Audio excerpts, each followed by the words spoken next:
Hi, good evening. My name is Manny Flores, and I'm the Alderman of the First Ward in Chicago, and I want to welcome you to another segment of the First Ward Chronicles. In this evening's program, we're going to be focusing on the topic of art, in particular, the Department of Cultural Affairs for the City of Chicago. We have three guests with us this evening who are going to be talking a little bit about the programs that we are currently implementing to promote the arts in our wonderful city. As many of you know, the City of Chicago has a very strong and rich cultural history and tradition, and it is not by accident. In my opinion, it is because of the good work of some of the folks in our city, in particular these three guests of ours here today. Joining us, we have Maggie Fouché, who is the director. She is the director of marketing for the Department of Cultural Affairs. We have Sarah Schnad, who is the webmaster of the Chicago Artists Resource website, and also Miss Michelle Bibbs, who is the director of cultural grants. Ladies, thank you so much for being on the program. Welcome. Thanks for having us. That was a mouthful. Just a little bit about the Department of Cultural Affairs. The mission, which it's dedicated to promoting an ongoing celebration of the arts, as I indicated in the intro, serving the people and institutions that create and sustain them, and marketing the city's cultural resources to a worldwide audience. In my opinion, the city of Chicago is the best city in the world, and I have been to other parts of the world, and I can tell you that it's amazing to me how lucky we are in terms of just the breadth of cultural diversity, the different activities that we have going on. But as I indicated again, it's not done by accident. Right. How do we do it? How do we do it, Ms. Fouché? Well, the city has a strong commitment to the arts, to promoting them and sustaining them, believing that the arts contribute a lot to the quality of life in the city. And so the Department of Cultural Affairs is charged with, as you mentioned in the mission statement, to promoting that and celebrating that. We do that through 1,800 free programs year-round, and these are free programs, free to the people of the city. They take place not only downtown, but throughout the city, and we do that in different ways. We have programs such as, of course, the free programming at the Department of Cultural Affairs venues like Millennium Park and the Cultural Center.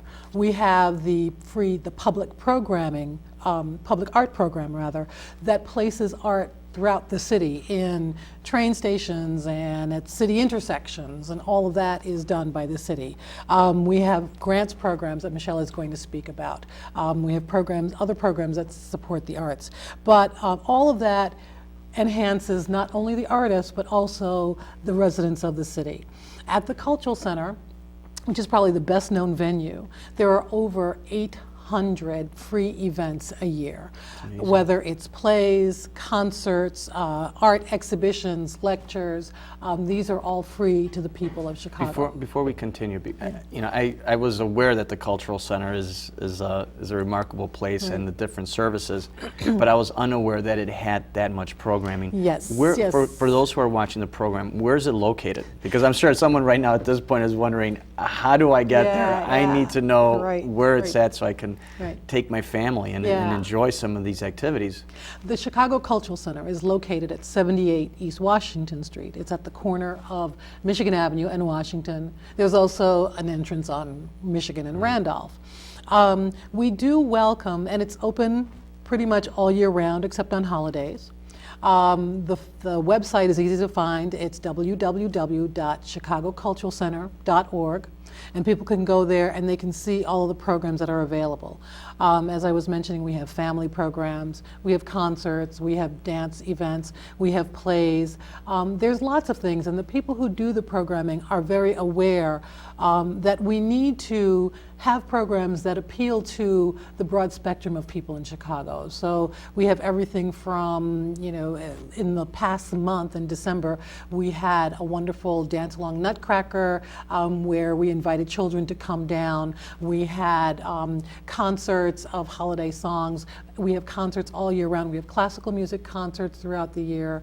We have plays. And so we feel that we're serving the people of Chicago by having this great variety of programs. And this is free. This is all free. This is all free. And there's no admission. People can come in for free.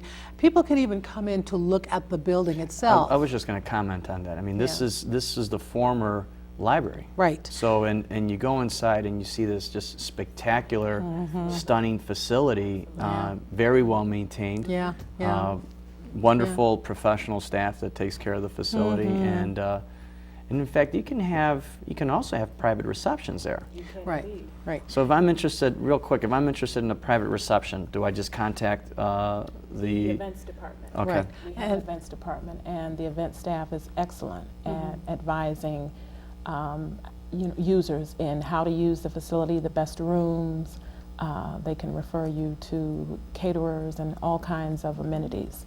I have attended a number of events held by not-for-profit organizations at Yes. this facility. Very The popular. other thing that we hold, as the three of you know, is when we have events honoring various communities. The city of Chicago is one of the most Yes. diverse cities in the Right. world. Right. It is the venue, it is our venue for honoring the various communities, whether Yes. it be the Latino community, the African American community, the Greek Right. community. Right, My right. wife is half Greek, and so I've been to some of the Greek events there. And, but it's a wonderful facility. Yeah. Let's talk a little bit about Millennium Park.